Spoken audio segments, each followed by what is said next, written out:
Welcome everyone. Today we have another new episode, and this episode is very important because we will discuss about cybersecurity, and this is our 257th episode. Today we are launching, and we have our famous speakers. Yesterday's session was really great. We get too much of call from the local Malaysian university, think tank, and newspaper. They really want to work with us, especially they want more summit, and because there are many local think tank and corporation they want to join in our summit, and they send special thanks to Professor Rob, Professor Edwards, and thank you Dr. Sharita join with us. I know that you are doing fantastic work with TAF and all of your research and everything. We are excited, we want to know more about your work, but I just want to start from Professor Rob about the cybersecurity. Sir, how do you want to analyze from your analytical point of views? Every moment we are actually learning from you, every moment. So how do you want to teach us? Yes. You get my bill in the morning. Cybersecurity. So we've gone through a lot of changes in cybersecurity. When I entered tech in the 80s, the problem with cybersecurity really were mostly kids in college studying computer science that had too much time in their hands and no concept of consequences. And often, if you were caught, you might get hired as a cybersecurity expert in the company that you breached. So it was there wasn't a lot of focus on punishment either back then, but it was pretty light. As we moved into the 90s, that started changing quite a bit. We started getting professionals. The quality of the attacks improved. There were some interesting dynamics. Microsoft, who owned most of the operating systems that we had in the space, had decided early on that they didn't really want to be bothered with cybersecurity. It was boring, and so they passed it off to companies like Symantec, McAfee, who picked up that load. But that created a nasty dynamic because those security companies to sell their products then had to disparage Microsoft's offerings in order to do so. And that got kind of old around the mid 2000 point. And Microsoft started taking cybersecurity seriously, bought a cybersecurity company and started embedding the stuff into their products, starting to do some pretty ugly stuff to the cybersecurity defense market, which still is struggling a bit on the desktop segment, and probably always will now. And then, of course, as we entered last decade, we had the rapid rise of governments getting involved in the attack side of cybersecurity, but still being pretty light on the defense side, which was problematic. We had the Israel attack. The Israel attack on Iran, which got out of control and started doing damage all over the country. Ransomware came up. We weren't really talking much about ransomware in the early 90s, but by the end of the 90s, we knew what it was. And of course, now it's one of our biggest problems. And throughout all this time, we've known a couple things. We've known that IDs and passwords, I was part of the study back in 1980 that determined passwords and IDs were inherently insecure and we should get rid of them. Ironically, I was also part of the study that decided that acronyms should never be used again. And you know how well that worked out as well. We still have passwords and IDs as kind of the dominant form of identity, even though we've known now for decades that it was inadequate. And and now we face what is kind of a mess with massive cybersecurity exposures that are nation state oriented, but a defense infrastructure that's not really set up for it. And in many cases, government that's been tasked with defending the country on this has no fundamental knowledge of the underlying technology required to do so. And so we've got a huge mismatch and a problem where the attack side has grown to professional weaponized levels, while the defense side is still struggling with what it's going to do, and just really bad ideas with regard to how to defend this. For instance, taking things that are air gap. These are systems that aren't connected to the network and are defended because of that lack of connection, only vulnerable to something we used to call sneaker net, where people would take a virus and move it around by nature of the media that contained the data. And and now starting to connect those things with the idea that now if they're connected, we can better tell if they're penetrated. But that very connection now creates an exposure that didn't exist before. And the idea that, say, on an electrical grid, which was relatively, it was highly defendable before because it was air gapped, is now connected and not defendable at all. So we've got a mess.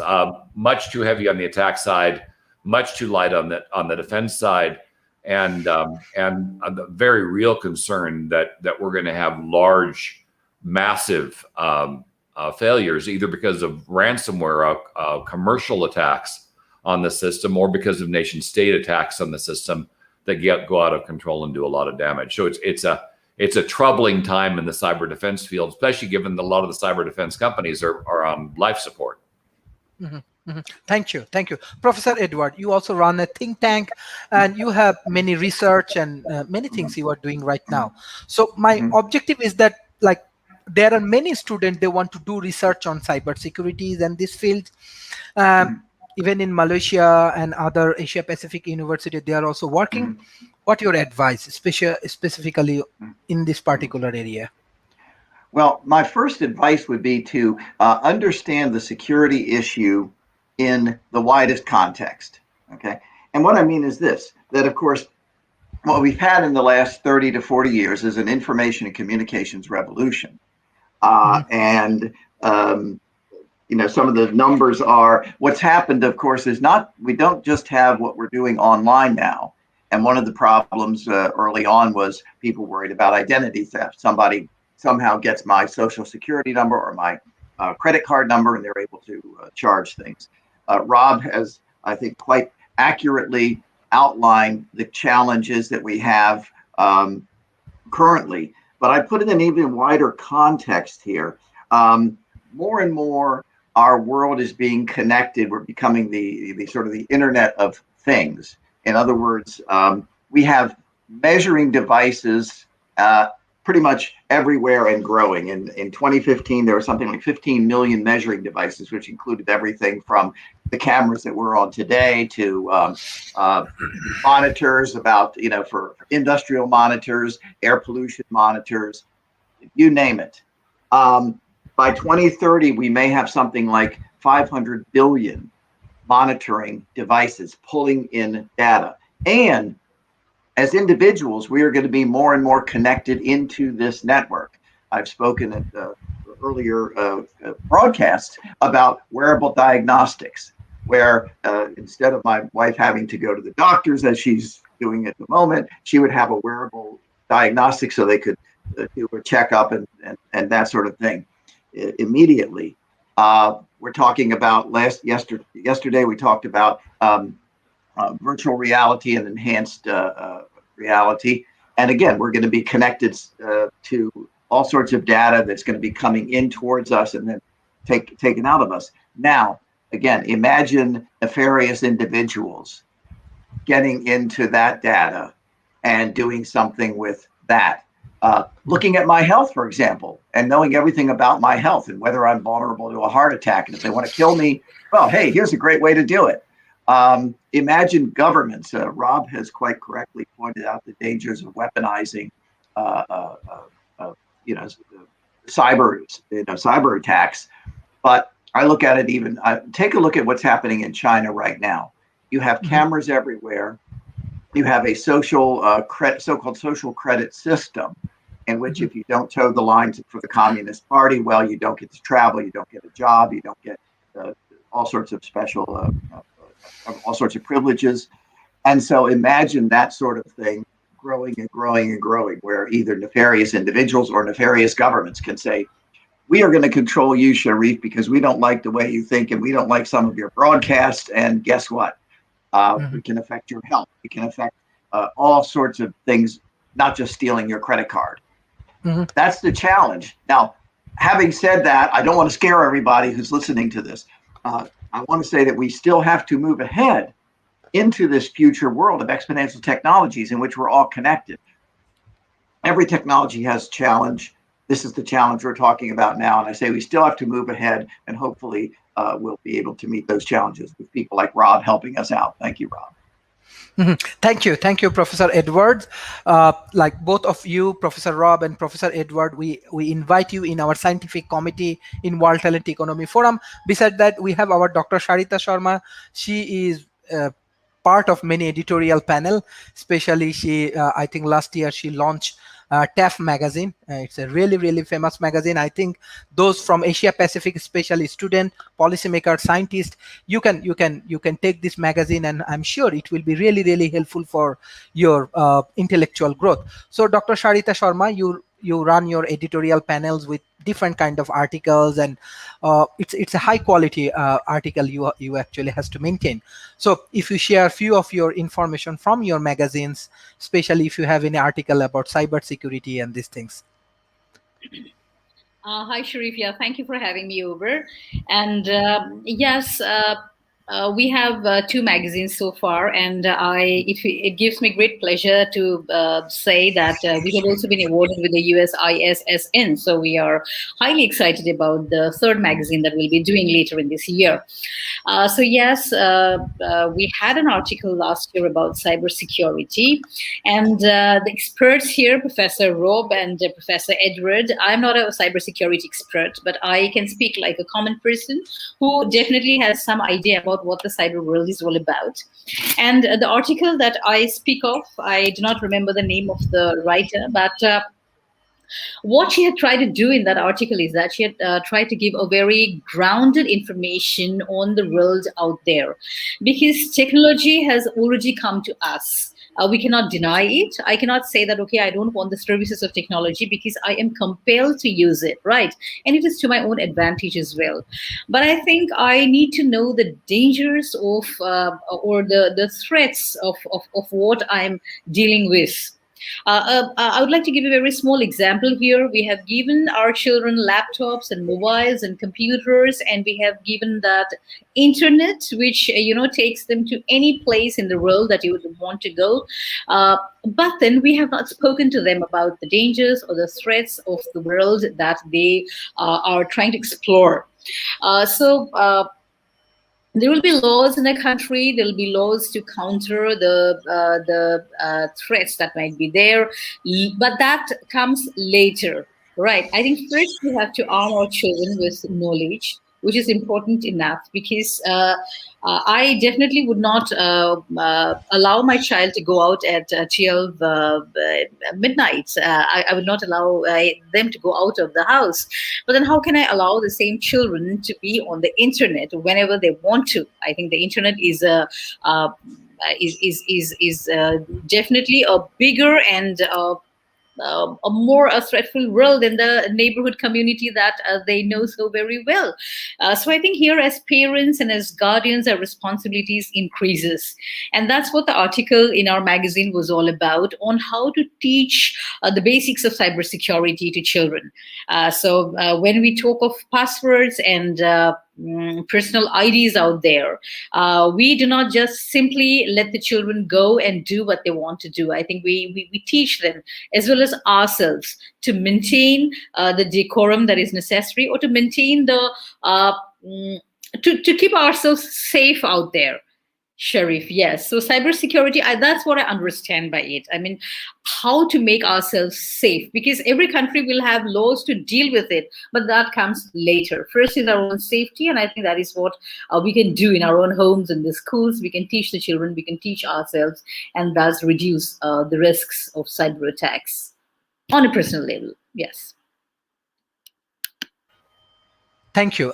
Professor Rob, my question is that, like example, as you are expert on technologies and other things, and from the developing nations, what we are observing when government develop policies and other things, especially this kind of technology, let's say cyber securities, even they have to monitor many things. There are some gap. Example, what we are discussing now and what we are observing, that government are taking initiative in terms of cyber security, in terms of digital law and many more things. There are huge gap. So how we can create more awareness? Because understanding the technology is very important. I trust me, every day I'm learning from you. I learned that how technology works, how technology actually we can implement, and how it will be helpful. But there is a big group of people still, I think there is a huge gap. How we can minimize the gap, how we can create more awareness, how we can explore your knowledge more effectively to the grassroots people, those who sometimes taking the decision for their country. Well, it kind of starts with education. This is a topic that does require a certain amount of base knowledge, at least with regard to the nature of the individual threats and the type of defenses that are out there. Currently, the scariest threats that are coming are those that are backed by AI.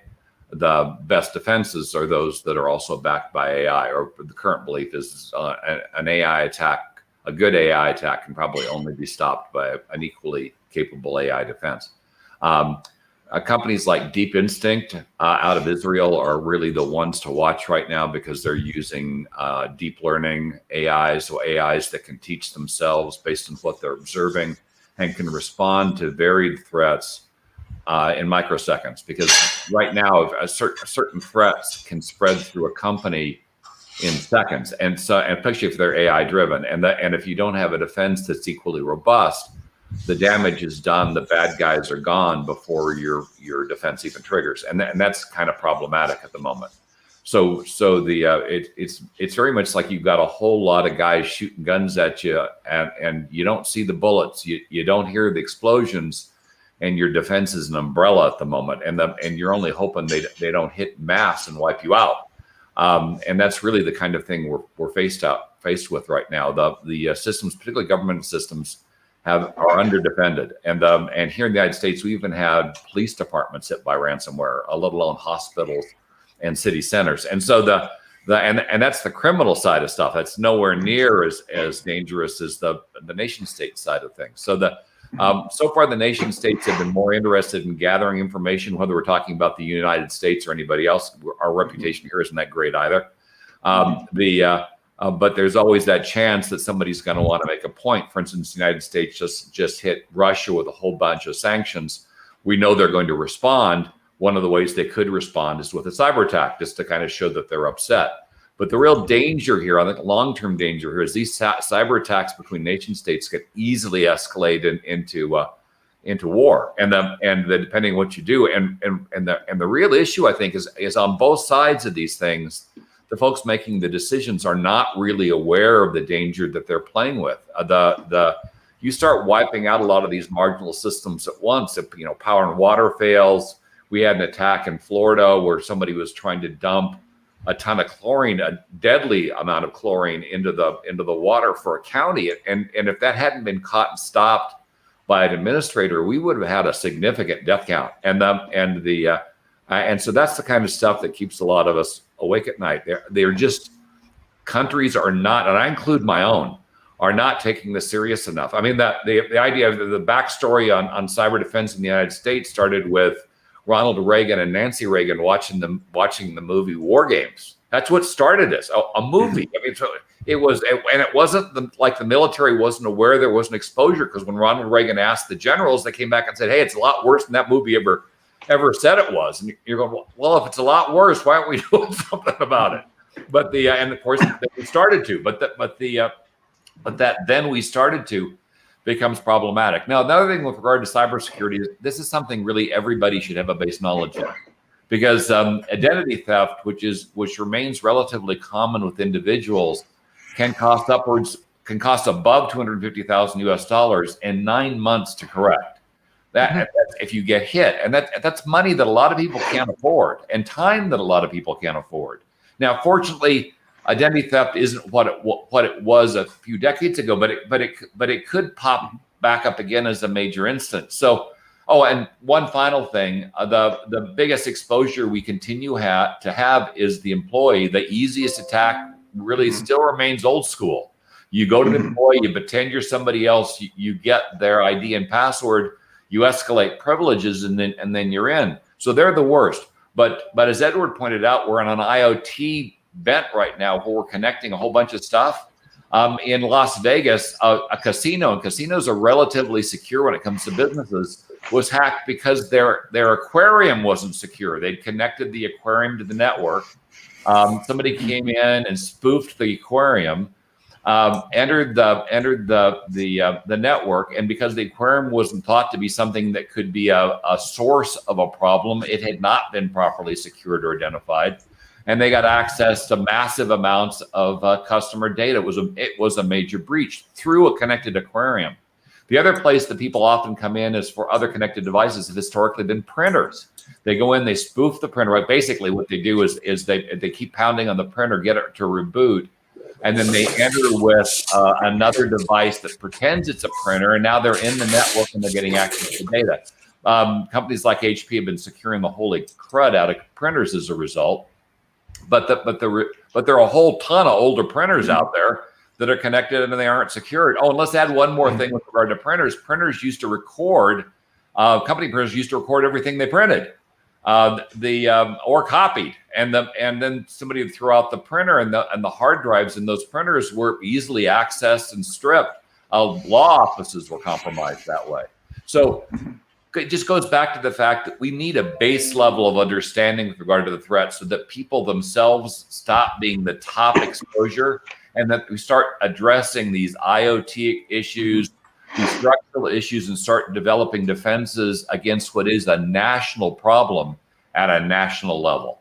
But it starts with education. Yeah. Thank you. Professor Edward. Yeah, I mean, again, I agree with Rob on all of these points. It's interesting you mentioned Reagan. I knew Reagan's one of his top advisors, Martin Anderson, who worked with him in the 70s and then was in the early 80s. After Reagan left office, I visited Martin he was at the Hoover Institute at the time, and we're talking, and he was telling me about how Reagan, before he was president, was obsessed with two basic things. One was obviously the economy. He wanted to lower regulations and taxes. And the other one was he wanted to make sure that, nuclear weapons did not fall on the United States. And that was his idea about, the mutual assured destruction approach is not a good approach. Maybe we should look for a defense. By the way, I'm a big fan of that goal. Yeah. I'm a big fan of the goal. Nuclear weapons. I don't want to be batting back nuclear weapons. No, I don't want to either. In fact, I'm going to move and make a comment about that. But the point is that I know from, not only being on the outside, but being sort of on the inside, that this was something that he wanted to make sure about. And the idea that you might have a cyber attack or something like that, like in war games. To me, when I heard what you said, it's like, yes, I can see Reagan exactly saying, "Martin, get in here. What is this? What is going on here with this?"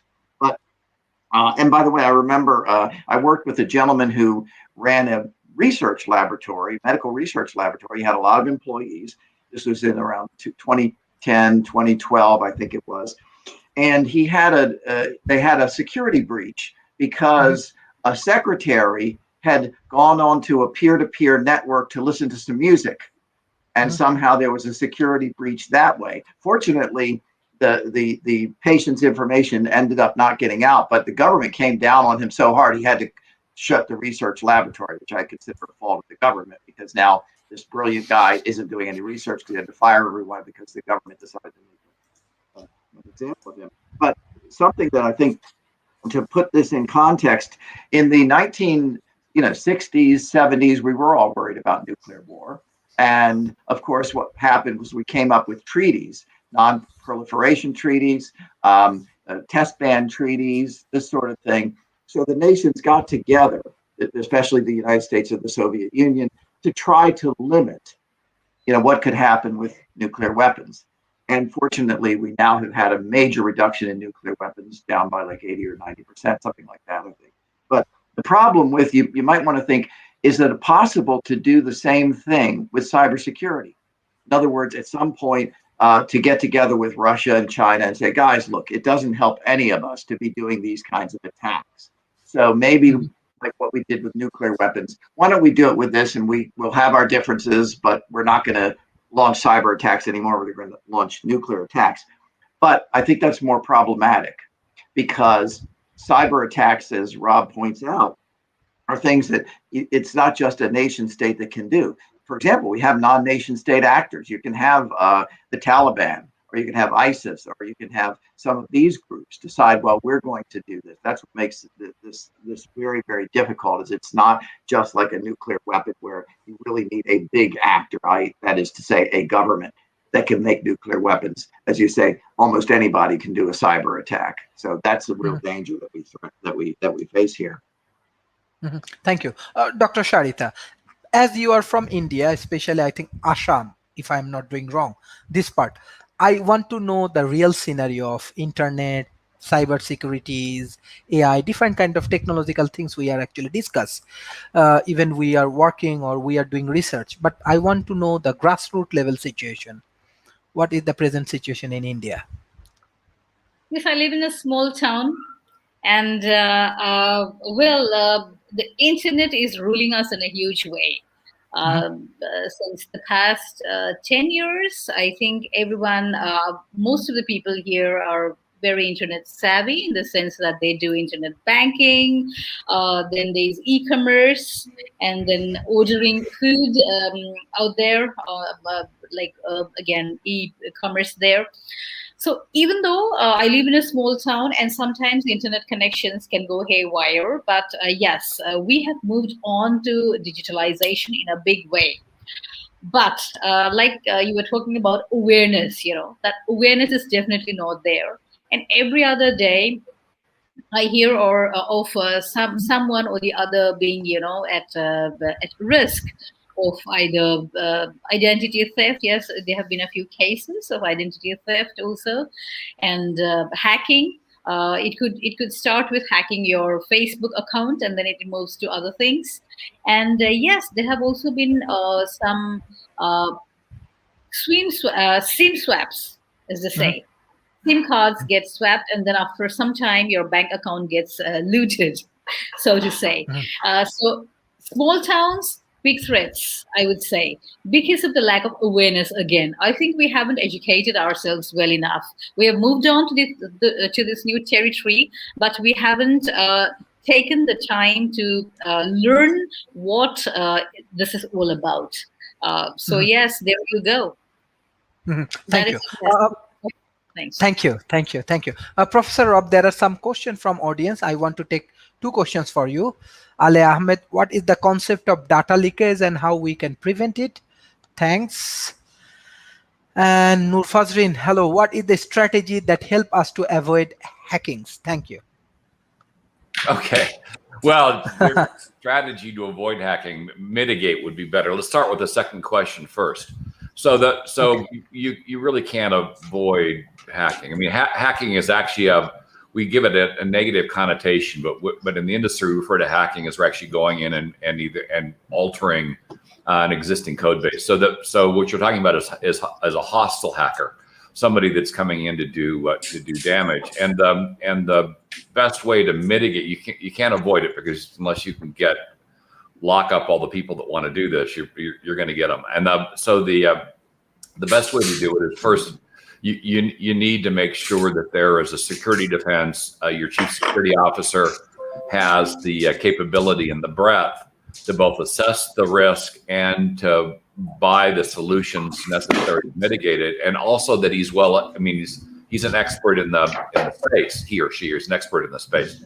But one of the problems is if you don't have anybody that's competent in cybersecurity, finding the right person to do that becomes problematic, because you don't have the base level to even know who to hire. So if that's the case, then this is where your network of executives comes in, because invariably somebody in your network has gone through this before, has somebody that's competent, and they can provide a reference to locate the resource you need to build up your cybersecurity defense. But it all starts with making sure that your CISO, your chief security officer, has the appropriate authority, has the appropriate skill set, and then is able to fund an adequate defense. And right now, if anybody's doing this and they're not talking AI, they're probably not current. So that's one. And that means you have to bring on a whole different set of resources, because once you start talking AI, you're talking data scientists and that category of person, and it's a very different skill set. And I did mention before that the other thing we're scared half to death with is the emergence of quantum computers, because if they're used on the attack side for the defense side, they can cut pretty much everything we've got. Good news is, last check, is we've got till about 2035 before those things become viable. But bad news is we've got huge test sets that are already up and in place And there may be a way to gain much of the benefit of a quantum attack before we really have a quantum computer. And once again, keeping us nervous. See, the first question was with regard to data leakage. That's where data is escaping. It's basically escaping its security containment. It's getting out in areas that you didn't intend. So, for instance, a data leakage event might be you have a trusted partner that connects. They're only supposed to pull information on products, but their authority has been escalated, and so they suddenly can get access to things they don't. On the employee side, it's also escalation of privilege. This is where an employee this happens a lot, by the way, where somebody says in accounting, and they should only have access to, say, accounts receivable or something, but their permissions are such that they can access the HR database. They can access. Somebody's just been very free with regard to privilege, and the end result is people that shouldn't have access to certain levels of information do. And so making sure that privilege is hard set so people only access the stuff that they're allowed to access, and that escalation of privilege is extremely difficult. Is probably one of the best ways to mitigate data leakage. But in both cases, it starts with a competent security organization that's well staffed and understands both the threats and understands the need to defend against them, and then is funded, which is almost never the case, adequately for the defense. And do recognize that part of the ways we get funding for these defenses is to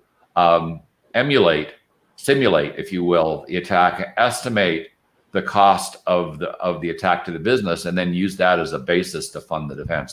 Some of these attacks can easily run into the multi-millions of dollars, and a ransomware attack where the entire facility is shut down can be not only massively costly, but you can have regulatory disclosure problems and typical response by the board and executive management to start firing people right and left, which, by the way, we cover this later, I do not agree with as a predominant response, because often you're basically firing people that you've underfunded and under-resourced for not doing a job that they had no chance in hell of doing. And that means the wrong people got fired. You basically scapegoated the guys that were working their butts off and didn't go after the folks that didn't set an adequate budget. Often I point right up to the CFO as the guy that made the bad decision not to adequately fund this, but they often can dodge this and the CSO can't. But that's a problem. Wrong people are being blamed. Wrong people are being punished, in my view. Thank you, Professor Rob. Professor Edward, I'm coming to you. Before that, I just want to give chance to Professor Donalds. After a long time, he joined. You look great today. You have a new house. Congratulations. How do you want to analyze the cybersecurity for today? Yeah. Hey, I'm not muted. Yeah, this is actually not a green screen. This is my office now. So anyway.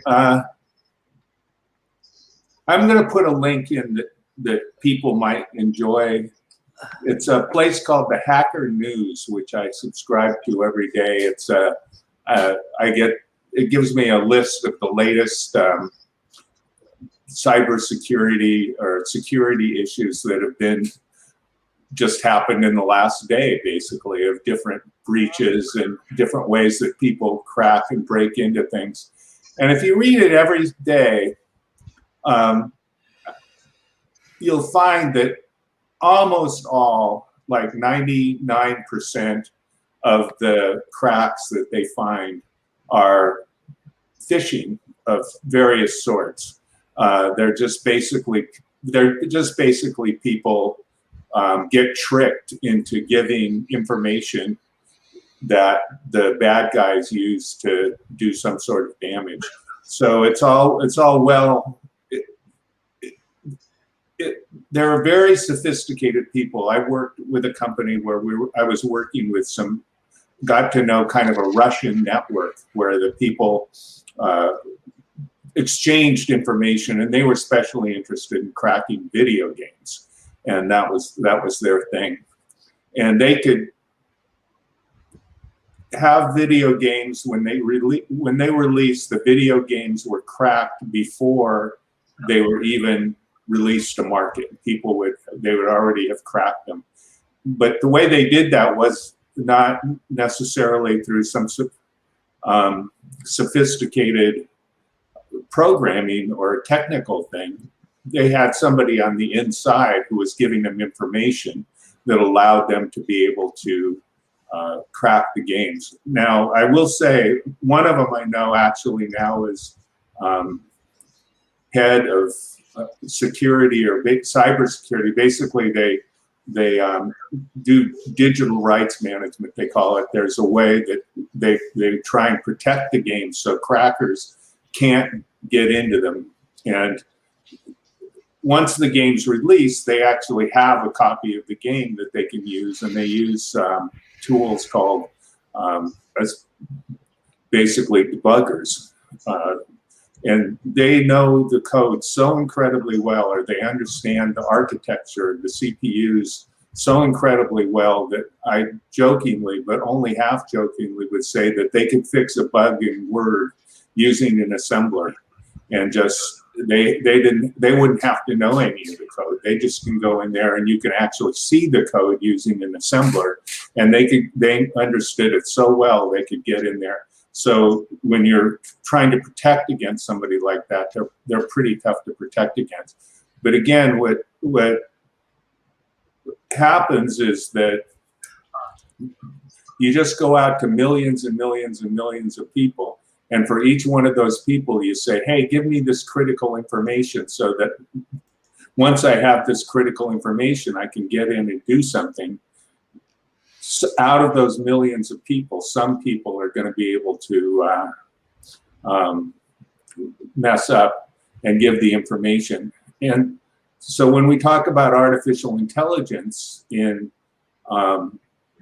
cybersecurity, really one of the main things is kind of simple in a way. It's the same exact thing that people use to target political campaigns, where they can find people, they find the behavior that's going to be the most susceptible. So it's really a big data thing. They're just sending out these phishing requests to millions and millions of people. People also still to this day use passwords like 1, 2, 3, 4, 5, 6, 7. And when we're talking about quantum computing, and what that basically is that there's a kind of a rule inside of computers that when we talk about password security, we're asking the question not whether it's going to be able to be cracked or not, but how long in the future will it be until it's cracked? So that we have a window of 1 year, 2 years, or 3 years, because computers keep getting more and more powerful, and you can do a brute force attack. And a brute force attack is you just try every possible password until you find the right one. And the longer the passwords are, the more combinations there are, so the longer it takes to try all the possible combinations. And that's the problem with quantum computing, is that they can do that so incredibly quickly that a 10-character, 20-character password or something, they can try all the possible combinations so quickly that they'll be able to crack. So really, that's all I want to say for right now, is that the weak link is people. The famous, I'll just end with there was a very, very famous hacker named Mitnick, which was one of the very first hackers that actually really got into something and got a lot of press. And he wasn't even a computer expert. He knew very little about computers, but what he'd do is he'd call people up and he'd say something like, hi, this is your IT department, and you're having a problem with your computer we've detected. And so you need to give us your password so we can get in and fix it. And people would say, well, okay, here's my password.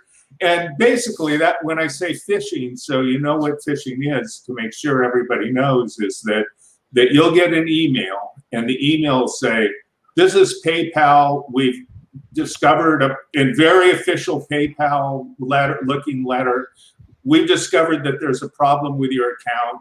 You need to change your password right now. Here's the link. But the link doesn't go to PayPal. It goes to somebody else's software, And when you type in your name and password in that software, they capture your name and password, and then right there on the spot, they have your PayPal name and password. So then they log into your PayPal account and send all the money that you have to themselves. And I don't know the exact percentage, but if you read the Hacker News every day, there's another place called CERT, Computer Emergency Response Team, and that's the federal government. And you can get on their list too, and they'll send you the latest cracks and hacks that people are using. And they get sophisticated where the robot, the malware itself starts sending out these email messages so that it can track even more people. So that's so the basic thing I'm saying is that most cybersecurity isn't cyber at all. It's just plain old negligence by people Thank who you. don't know any better. Thank you. Thank you. We have our new friend, Mr. Markley. So how do you want to analyze today's issues? No, I was actually just going to dovetail on what Donald was telling about, because it's very scary what goes on in cybersecurity and all of that. I actually just got an email earlier today from a site that I was part of, where they were basically telling me that they had been hacked and basically letting me know that several people had gotten access to that site. It was a site called Seed and Sparks, which is actually kind of like a creative site similar to Patreon. So a lot of people have been using this site in order to fund their various creative endeavors, but they have people at that site that are monitoring what's going on, and they had seen a suspicious activity. So then they sent out a warning to a lot of their folks that were using that. Like I said, Patreon is one that a lot of people know globally, but Seeds and Sparks is more national, but it's very similar in the sense of it's one of those sites where people are using it to do crowdfunding. So like I said, crowdfunding, in their case, it's a lot of movie directors and people like that that are using it. But I was just sitting there recently just getting that email. So it's something that's very prevalent, unfortunately, and something that we have to be very cautious about. I was glad that this particular company was on top of it and got the notice out to as many people as possible, letting us know that our information had been compromised and that they were working on their end as well. But definitely that's something that happens too often and too commonly here in the United States, but also globally. If I can put out some social kind of stuff that goes on as well, I'm one of those folks, either fortunately or unfortunately, that at the late age of the middle 50s is still in that single environment. So I will admit that I have been on some of those dating spots and things of that nature, and they are a master of tool for finding folks to try to fish you on that on a regular basis. Because I can't tell you how many times I've gotten an email or a letter from somebody saying that, you know, I love your style, I love what you're all about and all of that, but by the way, could you please send me $100 or $200 to this or that? At which point I'm like, no, that's okay, I think I'll pass. So like I said, there are other ways, including some other ones that might be legitimate, but I'm like, no, that's all right. I don't think that you need to get my $25, $50, or $30 to get whatever you're going to do. But you know, if there's one person doing that and they're doing it to 1,000 people or 2,000 people, who knows what their bank account looks like? But I'm imagining it probably looking pretty lucrative, just because they're finding people's being suspected, not being so much suspect, but being vulnerable in whatever way. So they're sitting there going like, oh, there's somebody that might be vulnerable. Let me go ahead and find a way to exploit them. Mm-hmm. Mm-hmm. Thank you. Thank you, Professor Edward. There is a question from audience. I just want to just share this question, and beside that, if you want to add some point for today's sessions, how much time are we going to need to invest in keeping our business cyber secure? So yeah, because this is very new for Asia Pacific. Yeah. It's and in one sense, it's, as Rob has pointed out, we're not doing that good a job in this country in many ways, so we should probably be investing a lot more. By the way, just to give anecdotal examples, a day or two ago, my wife was on her laptop, and which I bought her a new one about a month or two ago, and she clicked on what looked like an art website, because she does art and my daughters do art. And suddenly the screen went black, and you hear this bop, bop, bop, bop. Your account has been compromised. Your system is locked up. To unlock it, please call this number immediately. And then it's saying a phone number. Please call this number immediately.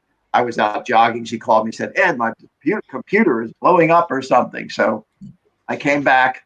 And of course, what I did was I did a Control-Alt-Delete, and I saw that it was obviously just something that had black screened from whatever she was browsing. So I just basically closed down the browsers and everything went away. But again, that was just a very quick, easy example of where they wanted this thing just popped up from a website and said, please call this phone number. And it looked like her computer was locked up and she couldn't do anything with it. And of course, I sort of knew what to do. But again, you can imagine that sort of thing being done. And now they get her phone number and they're going to say, okay, we can unlock it. It's going to only cost you $25. And then, of course, you would give a credit card number, and now they got her credit card information, and you see where that's all going. Yeah. Edward, along those same lines, I was just curious. Sometimes, because I just had one done recently, our computers have to be maintained, and of course, there's all those security companies like ByteFence and a number of others that will sit there and help you get your company and get your personal computer or your office computer cleaned out and secure. But I was just wondering, from the folks here on the panel, what are your thoughts about that? Because even though we definitely want to keep our computers maintained, it also seems like that is also a gateway for getting the kind of data leakage that we're talking about, whether it's a company like ByteFence or there are a number of other companies that do it as well. But there's several of them that do it. But I was just wondering y'all's thoughts as to ways to maintain the computer, because a lot of times you've got to turn it over to the outside source in order for them to do whatever juggling they're going to do in order to get the computer clean out and everything, whether you're taking it to an office or whether you're doing it remote. And so many people are doing it remotely now. Yeah. Well, by the way, I'll turn that over to Rob, as well as Rob, about the percentage or how much we should be investing in that, since you really, I think, nailed it earlier. Yeah, so a little less about investment, but more about practice. It used to be that all the data on our personal PCs had to reside on those personal PCs. Nowadays, we've got the cloud. A lot of companies are shifting to put that data into a secure cloud. Microsoft, Amazon, Google, the most secure right now in the enterprise space is probably IBM. That's because they differentiate on security. But that way, if the data doesn't reside on the machine in the first place, then passing it over to somebody else means it can't be stripped of data. Do realize, though, you have to strip the permissions from that computer when you pass it over. I'm not a huge believer in using third parties for this kind of work, predominantly because you can't assure the people working in that company. Now, they may be just fine, but you can assure the people that work for you. It's pretty difficult to assure the people that work for somebody else. And typical practice with an enterprise is to not only certify your own work, but certify the partner's work that may have access to it. Share another story. We set up a test site at IBM. I probably should have mentioned this going on. I ran security in IBM for marketing for one of their larger divisions for a period of time. So I got a bit of experience with it. And then I ran the security effort at Giga when I was an analyst there.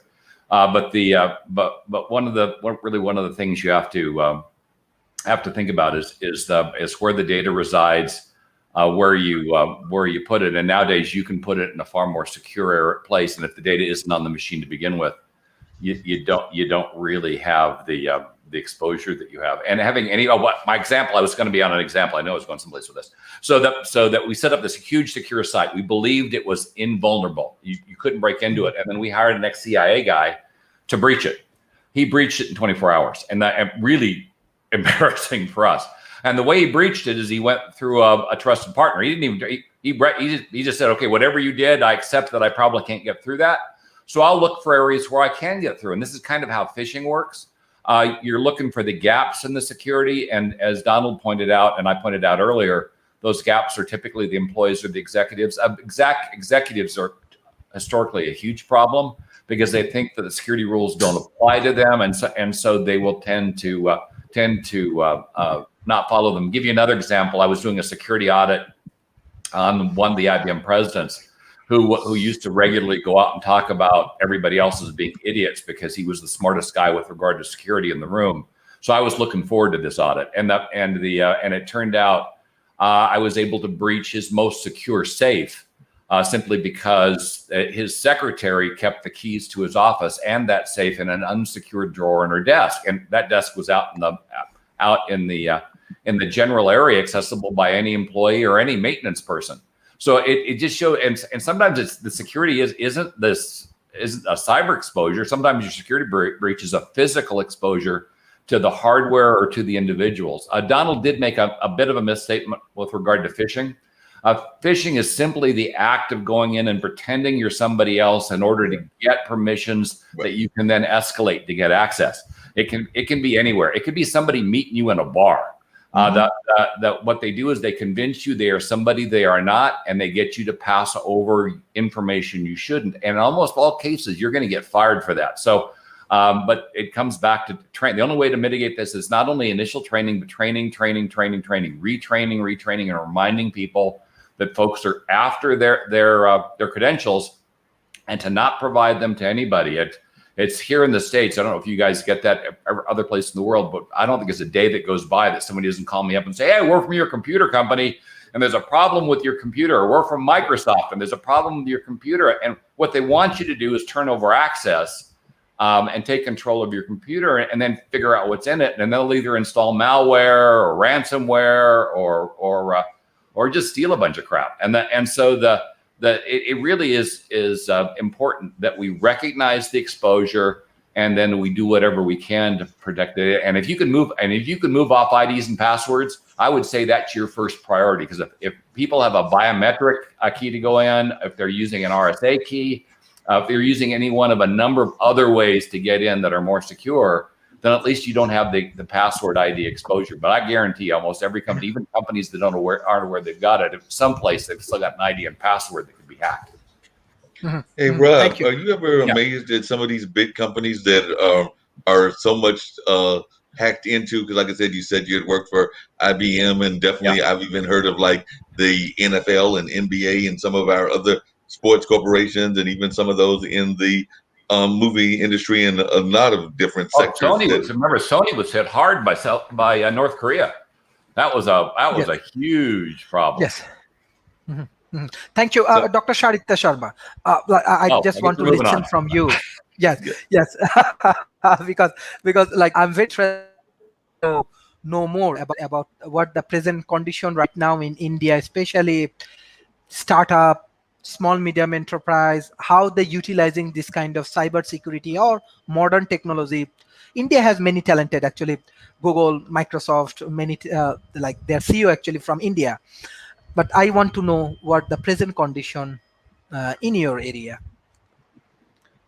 Well, cybersecurity worldwide, as in India, is a growing business. It is somewhere I read here that it is estimated at some pound 7.8 billion industry only in India. So I think it's just growing, and people, of course, awareness also is spreading. Like earlier, maybe more than it was there earlier. People are more aware now, though awareness still needs to go a long way. And almost all the small-scale industries have gone digital. That's what I see these days. You know, even local shops, especially during the pandemic, even local shops, local grocery owners, and the vegetable vendors were also, supplying. Were also getting into e-commerce, and it's good in a way that so much of our work becomes easier that way. And but I think that's the gap that everyone was talking about earlier. The gap is still there. Everyone is jumping into the fray. Everyone wants to be a part of e-commerce, but then I think they don't know actually how to go about with the security details, or many of them are not even aware of how to go about with it. So I think this industry needs to grow somewhere, some more. As I could see in the comments, someone had written that even universities, we need more people out there who can teach us cybersecurity. Like I was listening to this gentleman talk, and I was thinking, oh my God, it's like walking a tight rope. I would be scared to, do so many things on my via internet next time. Of course, we are conscious, but then again, vulnerability is something which is very common to humans. So you know when you are vulnerable enough. So yes, India's digital industry is growing day by day, but cybersecurity is not growing at the rate at which the industries are growing. So that gap, I think, will always remain between demand and supply. Yes, demand is huge. I think we need more and more such discussions, or experts who can really come into the university, teach people, or even common business people like could benefit from workshops and all. So I think it's something which needs to be addressed like an emergency situation as early as possible. And I would also like to add that I have got some other assignments coming up. So I think I'll leave you gentlemen here. This has been a wonderful discussion, and I will definitely go and watch it later on, the recording. Sharif, you'll be sending me the YouTube link, because there is so many things that I got to learn today. Thank you, everyone. It has been a wonderful learning experience for me as well. And Sharif, thank you so much for having me on the show. Thank you. Some other time. Bye-bye. Thank you. Thank you. Bye-bye. Bye-bye. Yes, thank you. Sir, yes, there is a specific questions actually from audience. Can we talk about crypto security? So I want to start from Professor Edward, then Professor Rob, then Professor Donald, then Markley. Yes. Well, I'm going to be very brief because I'm not an expert on crypto security, but what I will say is that even in the last couple of months, to say nothing of the last couple of years, we see more and more cryptocurrencies are spreading that for a variety of reasons, partly to get around government controlling currency. There's concerns, of course, in the United States with inflation, which I'm sad to say might be coming along because of the huge budget deficits and so on. Cryptocurrency is also something that at least you can avoid.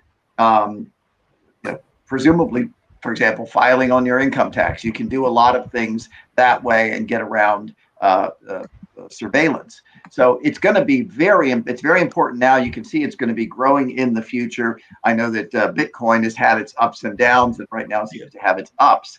So perhaps some of the other panelists can comment on what the best ways are to secure your cryptocurrency. How secure are they right now? And what do we expect for the future before we all go out and invest in Bitcoin or one of the others? Thank you. Professor Rob.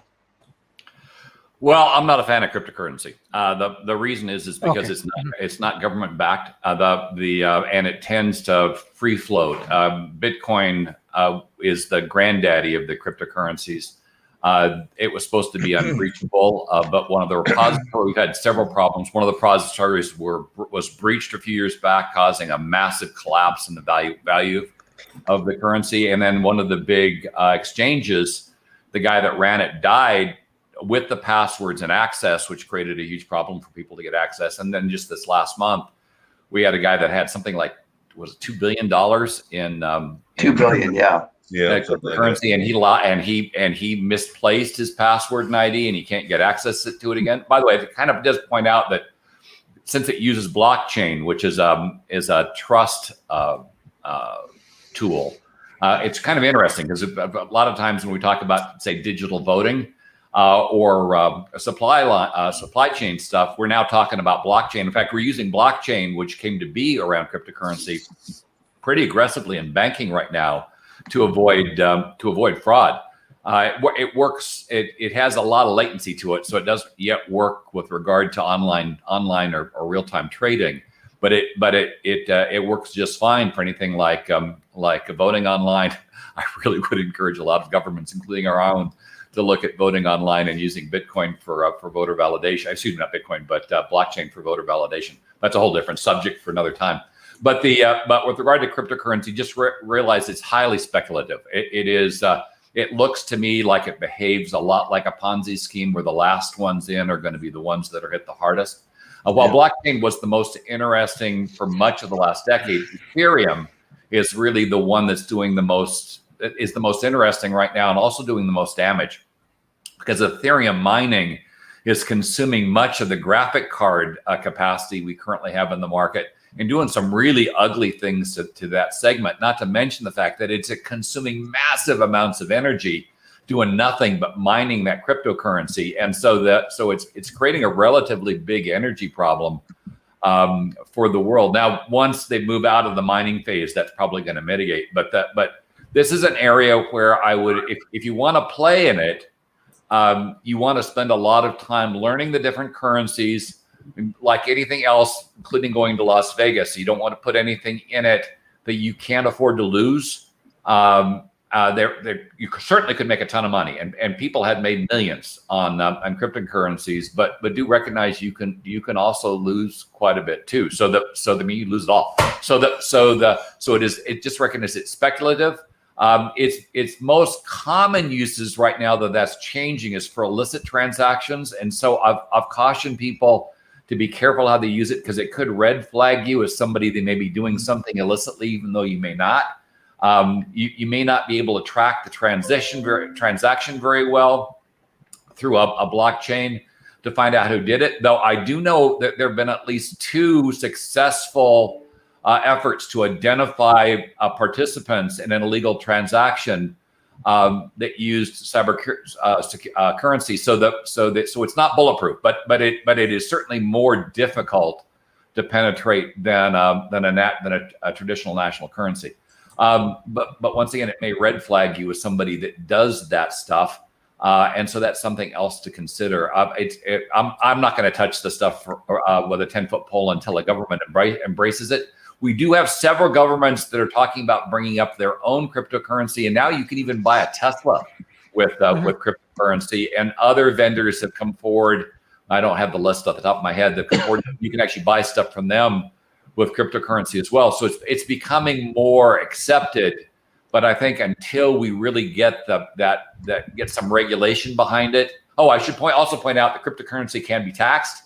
It is taxable income. Almost nobody reports it, which means that a lot of people are, once the government figures out how to better attribute gains to the individual, folks are probably going to get hit with some rather surprising tax bills and penalties, which could be problematic if you've lost that money in the future, because you're taxed on the gain in the year you take it, and if you lost that money later on, that's kind of your problem. This is an area where it really requires a lot of expertise to do it safely, and if you're not willing to spend the time to learn the exposures, you're going to get into an awful lot of trouble, and so I'm not a fan. However, blockchain, I'm a huge fan of blockchain, and the way to do secure transactions that can also be, if you want them to be anonymous, that they can really firm up a supply chain. And in banking, they've been very effective. That methodology has been very effective in terms of mitigating fraud. Thank you, Professor Donald. Well, am I on? I very much agree with Rob. I think that I just don't see what value cryptocurrency necessarily represents. In other words, in some senses, money is a representation of value. I think part of the value is that a lot similar to gold, for instance, which is just a shiny metal, but people really like it. And oftentimes it's people that are very anti-government, and they're hoping that they can come up with another currency and blah, blah, blah, like that. It's limited in how much you can exchange it. You can buy Teslas, but you can't buy General Motors. And who knows how that's going to go, but it's valuable because people value it, like a lot of things, and it's questionable to me. But I just want to add to what Rob said, is that conceptually, that what blockchain does is it maintains an audit, and it maintains it in such a way that you can't change it, and that's been a security thing as long as I've been around in the business. When I first started working with Unix in 1978, they had a software called Tripwire, And basically what it would do is it would look at all the files on your computer, and there's a simple technique, cyclic redundancy characters, which basically take all the bits in a way and add them up. And then later on, you do the same thing. You take all the bits and add them up. And if the number you get isn't the number that you got in the first place, then somewhere in your system, something has changed. And so that's a system that's, in a way, what blockchain does. If you change anything, then you know that something's been changed and it's not right anymore. And you can start tracing back and figure out what wound up happening. So blockchain's a good security mechanism, but it's obviously not perfect because people cracked it. And the same exact thing, I call it social engineering.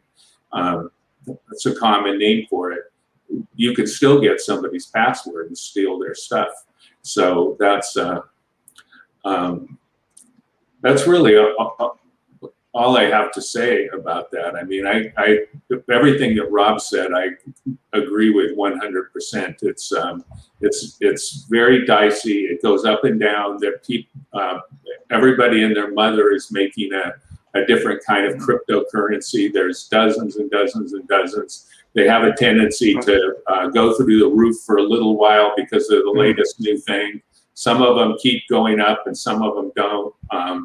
It's very much speculative. It's like gambling in Las Vegas or something like that, just like Rob said. So that's really all I want to say about that right now. Thank you. Yeah, I want to just add something. By the way, I think we all agree on blockchain, and yes. So that's something, again, especially for your audience, make sure that if you're an entrepreneur in the Asia Pacific area, take a look at that. The only thing I'll add about cryptocurrencies is I think you have to understand why it arose in the first place. And it wasn't just because, as Rob points out, a lot of people who want to do criminal activity figure that they could get around the current system with cryptocurrency. But it is because if somebody's looking at the United States today and they see what the Federal Reserve is doing and what Congress is doing, just basically making up money, that's a lot of uncertainty as well. And I don't want to go into all the financial studies and so forth and so on, but there's a reason for it. It wasn't just people came up with this idea and said, hey, we're having nothing better to do. Let's come up with cryptocurrency. And right now, especially with the fact that the United States debt is more than our GDP and rising and rising and rising, and the government is just saying we're going to make money up out of nowhere, there is a lot of uncertainty. And so I would rather the government be more responsible, and then we could basically use our normal currency and we don't have to worry about the problems that we're discussing. Yeah. Thank you. Mr. Markley, yeah.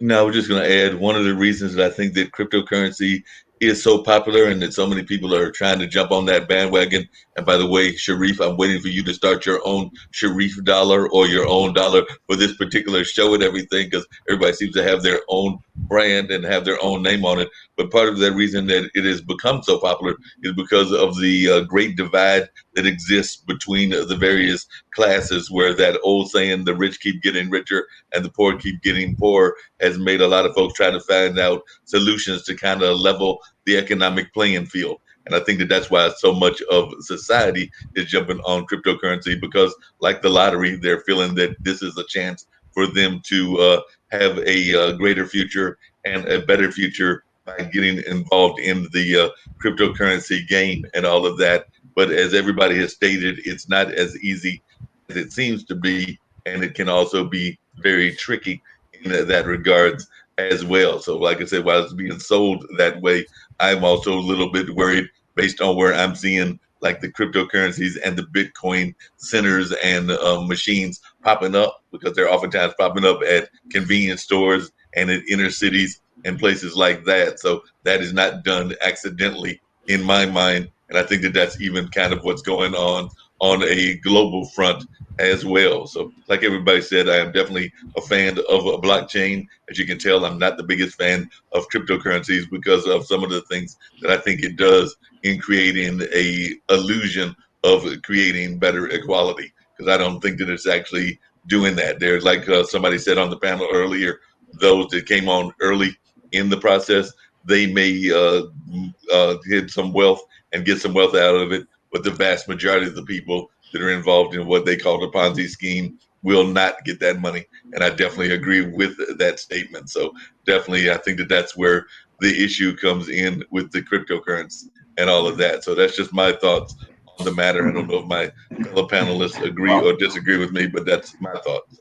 Well, by the way, Mark, I would just add that while we can talk about to what extent we have inequality, what I am concerned about is that we ultimately focus on producing goods and services that are of value, because ultimately that's what we're talking about. Currency is a means of exchange. Gold was simply a means of exchange because it's easier to carry around a bunch of stuff.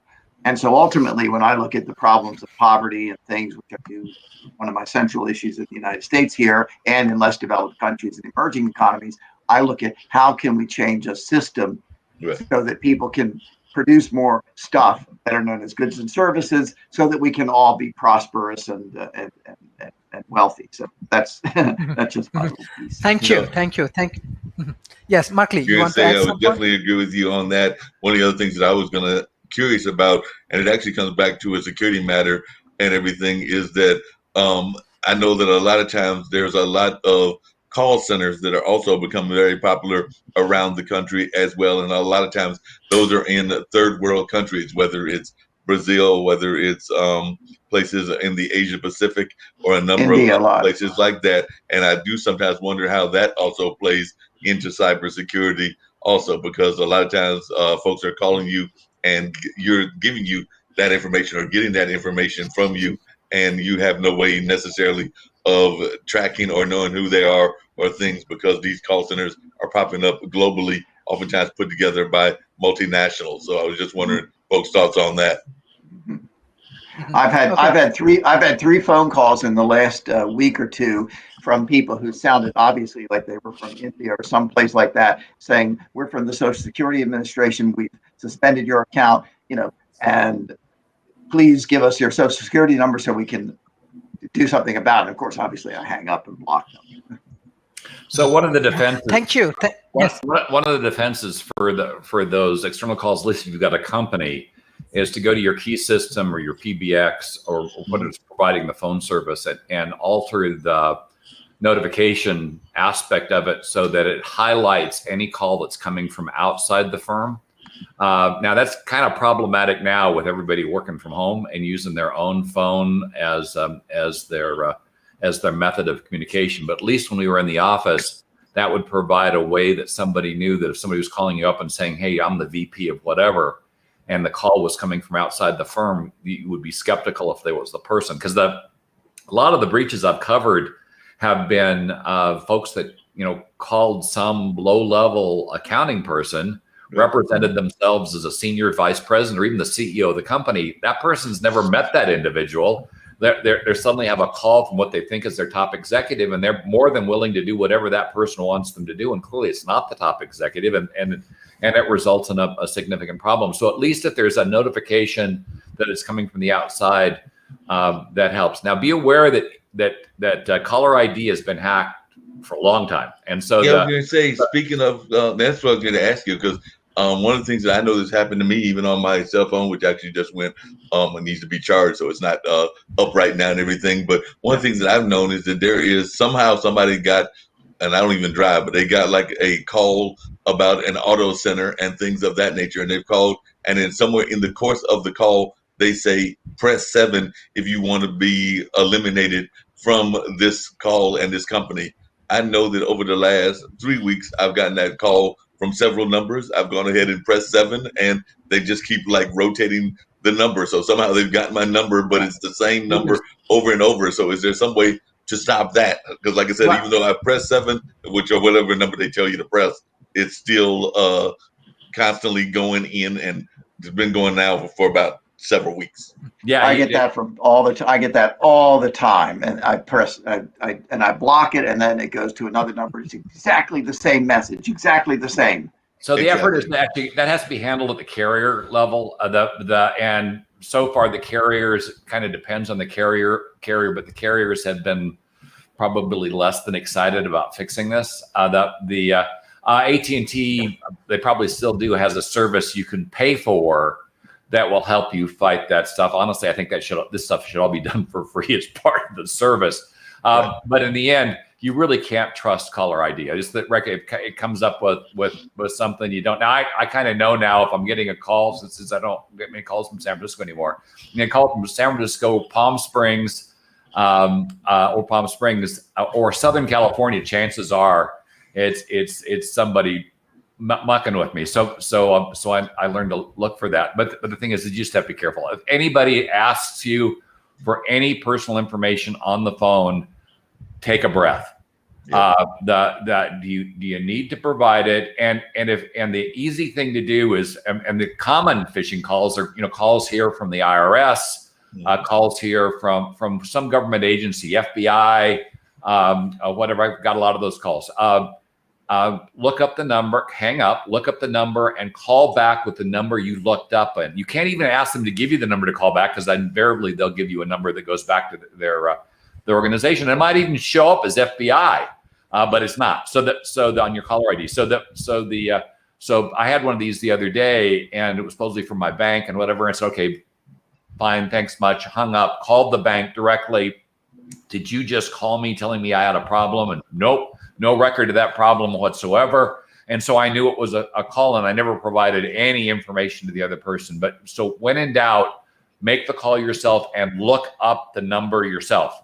They do not take any of the information the caller is giving you. And for God's sakes, don't give any information out. By the way, one of the other things that's a huge mistake to do right now is putting your damn vaccine card on social media.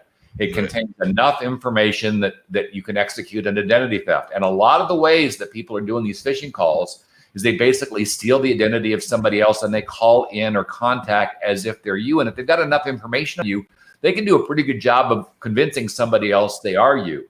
Another common call is a call from some overseas sheriff's office that tells you that your kid has been incarcerated and you need to put up money for their bail, or call from what sounds like your kid on the line saying that they need money for that. And that's a common attack, often coming across borders from folks that aren't. If you're concerned about your child, pick up the phone, call the child on their phone number. Do not take any of these calls for face value. In fact, prisons here, we had prisoners that were using the payphone in the prisons to do this kind of crap and getting people to Venmo money across, or get often get one of those shopping cards funded, and then send the card or send the number over. And once you do that, you're not getting that money back. So I know my father-in-law was before he passed, I think he paid $20,000 to an outfit in Canada that convinced him he'd won the lottery in Canada, and all he had to do was pay the taxes, and he's going to get a Cadillac and a bunch of money, which obviously is the case. By the way, if you win a lottery you didn't actually enter, chances are it's a scam call. So one final piece of advice: if it seems too good to be true, it probably is. So stop, take a breath, and consider the fact that you're being attacked. A lot of the way these guys work is they get you thinking, they get you thinking you're going to get a ton of money or whatever the benefit is, or you're in a lot of trouble and you're in a panic, and you're not thinking through what you're doing. Just stop, take a breath, and then figure out how would you validate that person is who they say they are, and do that. Yeah. By the way, it's definitely impacting a lot of folks, because I know that I just recently got an email from my mom and everything, and she's now in her late 70s, getting ready to push near 80 in a couple of years and everything. And she had actually had her one of her credit cards basically hacked into, and they had used it to spend some money at one of our department stores and things of that nature. So then she had to shut that down and basically start anew in that category. So it can happen at any age and any time. Because like I said, somehow somebody had accessed her information. And then, like I said, when she found out, when, like you said, somebody had gone to make the sale and then they went to verify the sale, and she's like, nope, not there in this particular place. Because I think it was even out of the town that she was in, and it might have even been out of state. Well, and the good news with the credit card is you generally can recover that money. Yeah. An ATM card, not so much. ATM looks like a credit card, but if you give your ATM number out, on their side it behaves like a credit card. On your side, you've lost that money. There's a good chance you can't get it back. So credit cards actually provide a certain level of protection against this kind of problem. But even better yet is not to make the mistake in the first place, and then you don't have to go through the aggravation. In my own case, we had a situation where our credit cards were used. Both my wife and my business credit cards were used to buy somebody a car in California, and we traced the number breach over to Hertz car that we'd rented, where they'd gotten both our credit cards at the same time for some reason, and that was the only way they could do it. So clearly, they'd breached Hertz. They gotten our credit card information. They bought a car on it. We got the money back, but that really was kind of a wake up call, and we hadn't done anything wrong. Quick question. I know that definitely Sharif is getting ready to wrap up and everything, but a quick question. I was actually on another call earlier today. That was a business call. It was a business, like one of those mastermind kind of calls and everything.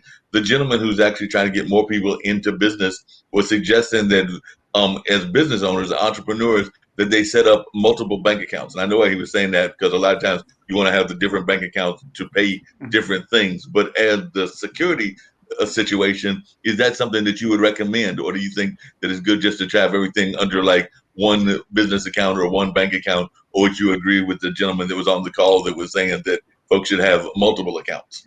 Well, so I'm also an ex-corporate auditor. I'm not a fan of complexity. Only because you can lose, the smaller you are, you can lose track of some of those accounts and what you're using them for. Complexity for security, because that often works more against you than not, because you have to monitor all those accounts and keep track of them. And my view is the simpler you keep things, the easier it is to keep track of them.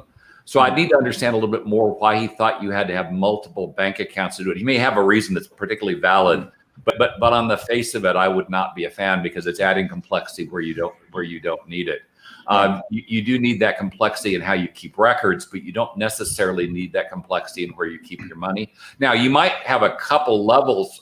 For instance, that money that you're keeping long term, you might have in a higher interest bearing account or one that's in an investment account, so it's earning more money. But that's a different reason to do it than using obscurity for security. It sounded like he was using the nest egg kind of philosophy, which is that you had one account to take care of your, say, your business personal finances. You had another account for your personal finances and things that you might want to do in your personal life, and another account to take care of like the secondary part of the business. It sounds like that kind of nest egg philosophy. I don't. That's not necessarily a security reason to do. That's just to keep the accounting straight, so you're not commingling. Because if you commingle funds, a lot of times the tax impact can cross the funds that you commingled, even though that may not have may not be directly attributable to your business, and so you never want to commingle it. But that's a whole different subject. We talk, corporate, especially if you've got a corporation. That separation is important for tax and tax audit reasons, among other things. And if you wanted to sell the corporation as well, it makes it a lot easier. So that's a good reason. It's not a security reason, though. It's more of an accounting tax reason that you do that kind of thing. And it is a good practice. Yeah, if I could bring back to the Asian Pacific, and maybe this will be my final comment, because I know you want to wrap up, Sharif, is that this discussion we've just had also indicates a challenge for emerging economies, not just in the Asia Pacific area, but I work a lot with African groups and as well. In this country, the reputation, if you say Nigeria, a lot of people don't think about the country that may be the second largest country in the world in the next 20 or 30 years. They think of, oh, that's the country from which I get all of these fake emails saying, hi, I'm the daughter of the, former Secretary of Commerce, and please, I want to give you $2 million. If you just send me 100,000, we can deposit it. Or most of the phone calls I get that are fake Social Security, IRS, and so forth, quite obviously the accent is from India or from the subcontinent somewhere. So unfortunately, in the United States, and this might be the case in other countries, developed countries, the reputation is, this is the Asian Pacific, some of the Asian Pacific countries, some of the African countries are a source of people who are trying to breach our security and steal our money. Now, we know that that's not the case, that's, yes, because there are a lot of American hackers, I don't like to use the word hackers here, who want to do that as well. So cybersecurity is indeed very important. Reputation is very important. And to the extent that governments in the Asian Pacific countries, as well as other places, take security seriously, they're going to help overcome this unfortunate reputation that some of them get because of this very, very, very small group that in fact are trying to violate people's security and steal their money. So the good news is, folks, yes, that's the good news. Thank you, Professor Edwards. Professor Donald, what's your concluding remarks for today? Well, the one thing is I'm very disappointed to find out that the Nigerian prince isn't going to send me $10 million. That's a sad thing, but oh well. I could use an extra 10 million.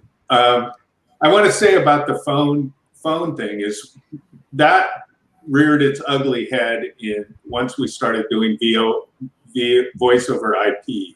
And the reason for that is because when you send the packets, they have headers identifying where they came from, and you can spoof the headers. You can get into the header and change it. So one thing I notice is that I'll get phone calls from numbers that have my same prefix and are very close to mine. And I don't know anybody that has the same prefix as me. That's silly. So if you call, I rarely even answer the phone anymore, unless, and if you call my phone, I have a message that says, if you're a spammer, if you're a legitimate person, leave me a message and I'll call you back. But I get so much spam now that I just don't answer the phone. And many people don't. People just aren't answering the phone anymore. One of the things that's been useful has been two-step authentication. And that's a little difficult. People are going to find ways around everything, but that's the case where you go to your bank and they say to you, okay, I won't let you in until I send you a text message to your phone. And that does provide a pretty good extra level of security because no one else, the way that the phone system works is it's very, very difficult for somebody to hijack your phone number. However, there are ways of hijacking the traffic. And a common one is if you go to the airport or someplace like that and you're using Wi-Fi there and it's unsecured, there's software, for instance, there's Tripwire, which I've used to debug networks. And it allows me to see what actual packets are being sent. So those same headers that can be, well, they're actually different headers, but it's, I can see what data is being sent back and forth. And it's possible that the passwords aren't encrypted. When they steal vast amounts of data, like they stole in the FireWire case, FireWire actually, somebody internally added some hooks to the code so that external people could get it. They distributed the code to high-end security code to Microsoft and all these different places, and people could start getting into it. What they steal is usually your encrypted passwords, which is where the quantum computing thing comes in, is it's very computationally expensive to decrypt it.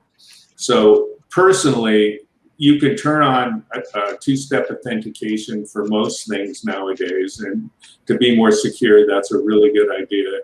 I want to also say one other thing is that right now, cryptocurrency is using as much power as Argentina just to try and basically do the computations that are necessary for the cryptocurrency to work. So it's growing quickly. So it's the miners. Yeah, the miners, right. And so right now, one person that's making out like bandits is the power company. Invest in power companies. They're doing pretty well in the cryptocurrency space. So I have to echo what everyone else said: is don't believe almost anyone. The IRS is never going to ask you for information over the phone. They're going to send you letters. The Social Security Administration is never going to call you up and tell you something. You can't have your Social Security number revoked. That's just not something that can happen.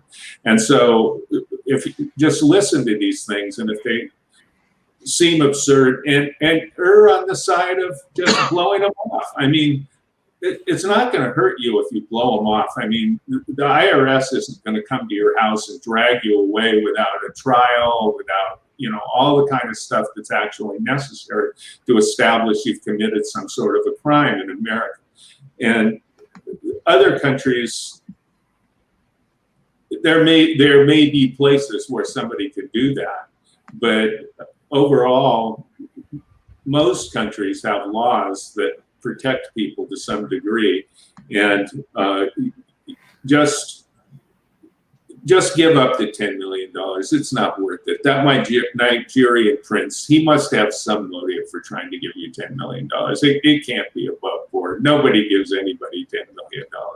That's all I can say. So always wonderful to talk to these brilliant people that you get together, and then me too.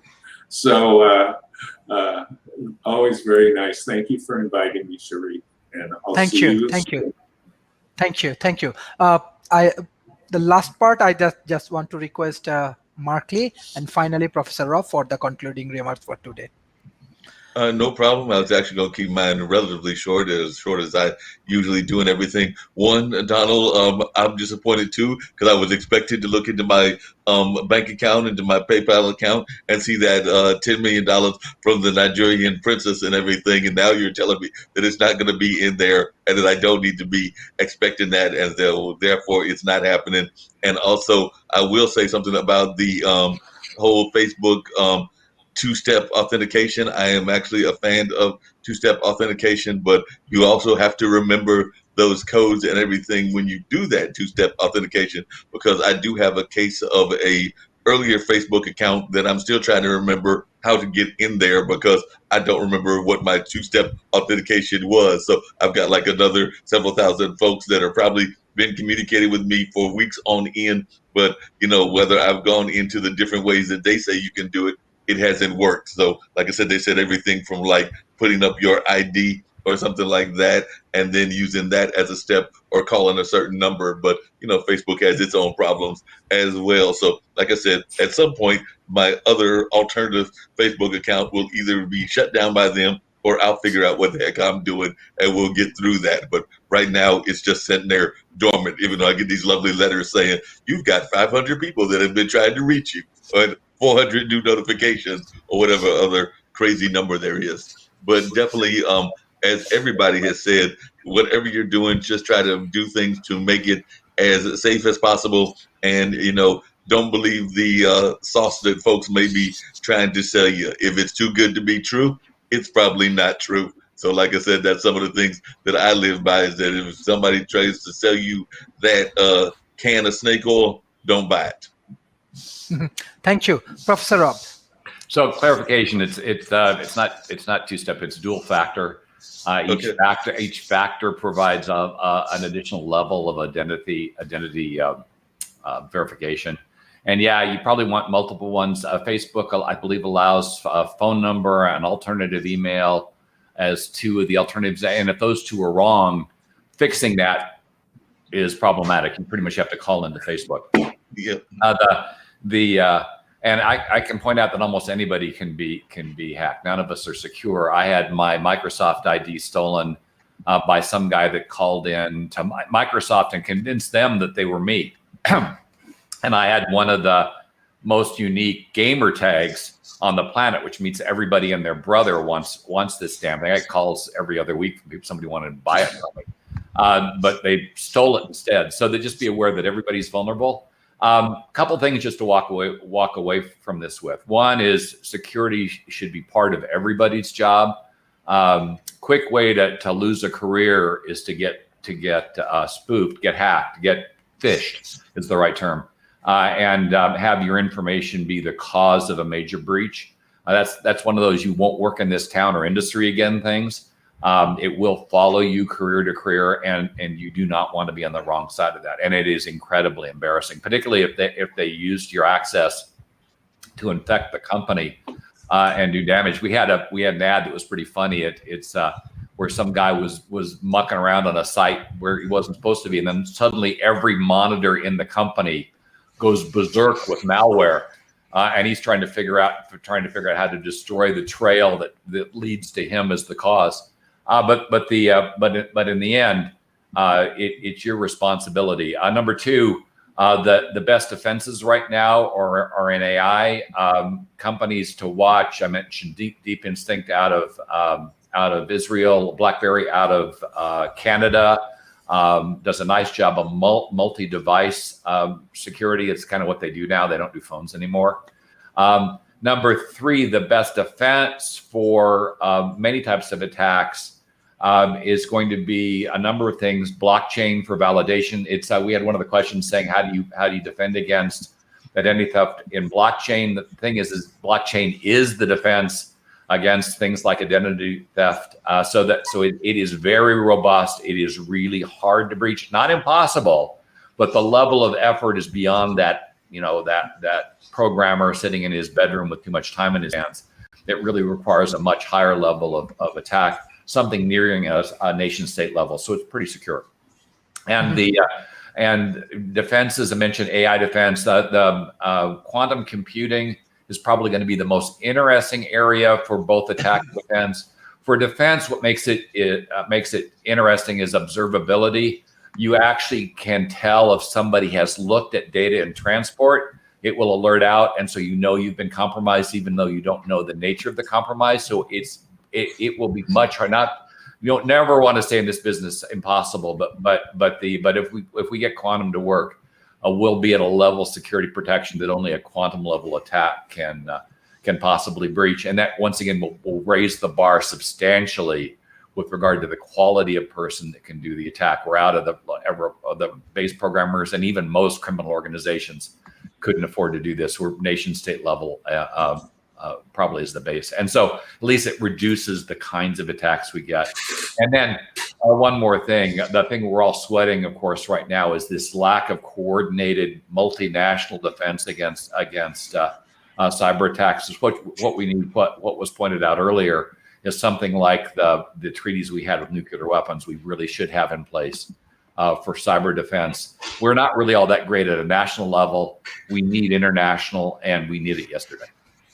Mm-hmm. Thank you everyone for joining today's session. Thank you for your tremendous contribution for World Talent Economy Forums, and especially I want to give thanks to our audience. Share our content. We have 258 episodes in your classroom, with your government, with your corporation, with the small medium enterprise. I'm sure this kind of content will be very, very helpful for your local community. Beside that, World Talent Economy Forum, we are looking for a different kind of volunteers, those who can help us to grow our academies as well as our summit and conference. We need people. Please join with us. Beside that, our speakers, if you want to support our academic initiative, our consulting initiative, our research initiative, you can join. Everyone, Professor Rob, Professor Donalds, Mark Lee, Professor Edwards, everybody can join, and we can develop a better ecosystem and solve many countries' complex problems. So thank you. Thank you, Professor Rob, Professor Donalds, and Mark Lee for joining today's session and your contribution for World Talent Economy Forum. People really like you, really love you, how you contributing. Every day I get hundreds of calls and emails and everything. They really like our session. That is the spirit. I'm moving forward with my teams and with your support. Your support is more valuable for World Talent Economy Forums and for our developing nations. Thank you everyone for joining today's session. Bye bye and take care. Bye. Bye.